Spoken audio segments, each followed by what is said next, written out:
Is more pressure on KD or James Harden? Oh, this is easy. This is James Harden feeling all the pressure, man. You change area codes in the pursuit of a championship. Let me remind y'all, he's not even a champion yet. Oh, so there's something for him to accomplish in this pursuit. Okay. Well, KD is sitting back, two-time finals MVP, multiple championships. And it's like, okay, you left me to go get what? When you could have stayed here and got it all? Okay. Pressure on you, James Harden, in this new area code. And let's talk about how he got to this place, James Harden. Because, boy, you are burning. I mean, burning through these stars, superstars at that.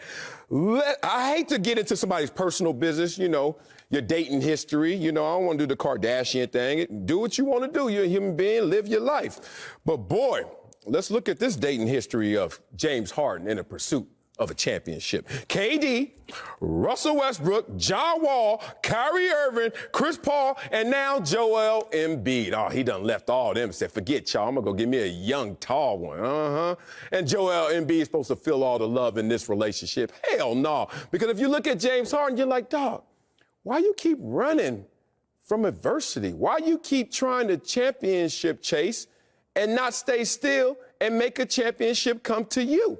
Listen to those names: KD, Russ, John Wall, Kyrie Irving, Chris Paul, and now it's supposed to work with Joel Embiid? Well, it better work with Joel Embiid. If not, you already know, because that pressure's on you. I feel you, Sal. I don't agree with you, big dog, but I feel it. KD has way more pressure.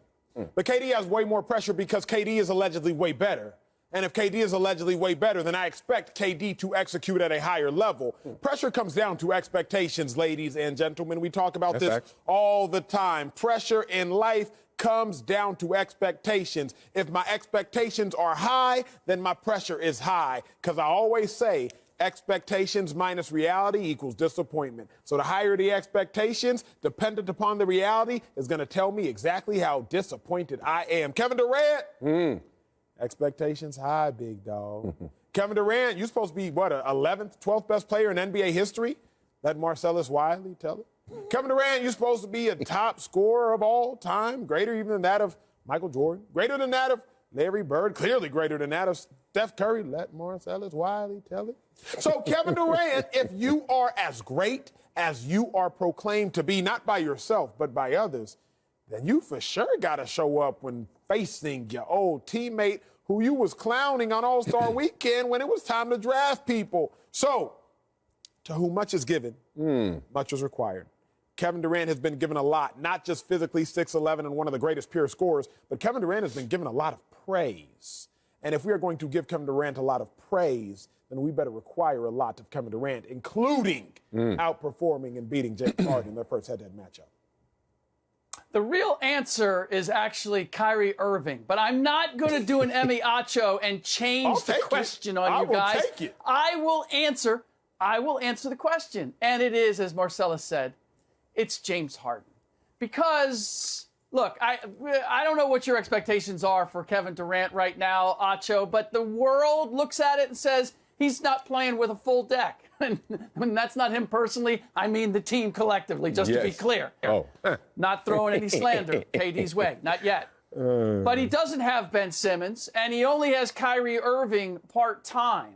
Meanwhile, James Harden, if we're to believe KD, made the decision to go to Philadelphia because, as Marcellus said, he thinks his chances of winning a championship are better than there. Well, let's look at how these two teams have matched up to this point so far. First game of the year when they've played each other, it was James Harden and Kevin Durant versus Joel Embiid. The Nets duo won. The next time, it was just Kevin Durant versus Joel Embiid. Kevin Durant won.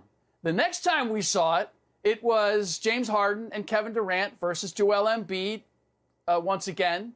And this time, Joel Embiid won. So if James Harden is making the decision to go to Philadelphia because he thinks his chances are better of winning a championship, then it stands to reason that he and Joel Embiid should have no problem knocking off Kyrie Irving and Kevin Durant. If he doesn't do that, not only did he make the wrong decision to go there to win, but it would also suggest that James Harden doesn't necessarily make them better than the Brooklyn Nets. So those are the two things that need to be answered. And the reality is, look, This is regular season. Things are going to change in the playoffs. I don't know that any regular season game is necessarily a litmus test for what's going to happen once two teams meet in a series. But all that said, perception can be reality. And if they lose this game, then it's going to be, well, wait a minute. Joel just beat Kevin Durant and James Harden by himself. And now you add James Harden to the equation and somehow it doesn't work. Maybe they lost more by sending Seth Curry and Andre Drummond to Brooklyn than anybody expected. In any case, the pressure is there. For Durant, if they lose, he can say, yeah, well, Kyrie's still part-time, and we haven't seen Ben Simmons yet. So we'll see a little bit later and see how it turns out. Here's my problem, Slick. I love you, Slick, but here's my problem. Kevin Durant is not playing with a full deck, and you all want to use that as the reason to excuse him of pressure. Yep. I do understand that, Slick. I was telling Marcellus off mic, but I will tell you on mic since I don't believe I will get fired for it. I was at the casino last night, Slick. I haven't been to the casino in years. Went to the casino. I got drugged there by some friends. Pookie over here, huh? Slick, as I'm at the casino, I was trying to play blackjack. You know, blackjack is my game. This is a true story, ladies and gentlemen. I'm trying to play blackjack. I'm trying to find a table where I can play with my friends. I go and I sit at the table and I look at the deck. And I see they're throwing the cards to the players, and the cards, or the players are just picking up the cards 2 hands at a time and putting it back face down. I was like, wait, I'm playing blackjack. What is this? Oh, I was playing single deck pitch. I don't like that deck. So I'm going to go play a 6-deck game of blackjack. Because, Slick, at the end of the day, I got to choose the deck I was playing with. Don't use Kevin Durant and him not playing with a full deck as an excuse to alleviate him and relieve him of pressure. Because Kevin Durant has chosen the deck that he's playing with. If Kevin Durant did not want to play with Ben Simmons, you think Kevin Durant would be playing with Ben Simmons? Like, Kevin Durant calls shots, big dog. He's the one who got Steve Nash hired. If Kevin Durant still wanted to play with James Harden and wanted to find a way to reconcile that, don't you think that in some way, shape, or form would have been done? Obviously, he is Kevin Durant. So let's not use Kevin Durant not playing with a full deck as a reason to relieve him of pressure in this moment tonight, or pressure going forward. Because like me last night, you get to pick what deck you want to play with if you're in a power position. And Kevin Durant, of anybody in the National Ball Association outside of LeBron James, is in a power position. Ooh. All right, I'm going to try to use your analogy. So let's say you sat down at the first table anyway because you couldn't find another table to your liking. Like, this was the only one you could play with at the time. But it's not a game that you're familiar with. And so you ended up not doing well. Well, we'd look at it and go, you know what, Acho doesn't know how to play blackjack. Or we'd say, yeah, you know what, he wasn't playing under the terms that he would have liked to play under. That is where Kevin Durant is. He didn't sign up to play with Kyrie Irving part-time and have James Harden dip halfway through. He's making the best of a bad situation. And here's the real proof that KD is not feeling any pressure, even to get it done this year. He basically said, you know what? I think the reason James left is because he wants to go get a ring. And the subtext to that is, because you know what? I already got 2, and Kyrie's already got 1. So he's still hunting for his. And I'm good with him leaving and going to look for it, because the be-all and the end-all for me right now is not to win another championship. I've got time to go get that, and I've already got 2 in the bank. So if KD is not feeling any pressure to get it done now, then how am I supposed to look at it and say he's got more pressure on him to get it done tonight? Say it, Slick, and say it with your chest. And Acho, where's your heart inside your chest? Goodness. I don't know about you, Acho, but I'm not going to sit up here so prideful and say that I've never been cheated on. Yeah, it's happened. Yep. You know, every dog got their day. Clock is wrong twice. Okay, here we go. I'm going to get back on topic. Okay, it hurt. Look, but KD got cheated on, y'all. I told you James Harden be in them streets.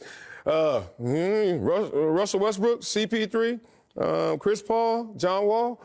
And then he ran up on KD, dated him. Kyrie, what's up? And now he got a new boo. So tell me this, Acho. The pressure's on who? The one who was cheated on? The one who was faithful? The one who said, I want this? Or the one who says, nah, I'm going to cheat and I'm going to leave? You know the world and the perception is going to look at that person like, it better work out. you left KD and Kyrie at the house sometimes with the baby, and then you out there in them streets and found you some tall, fine one, Joel Embiid. And yeah, of course it's Joel Embiid this year because he's going to win the MVP probably. And you're going to find...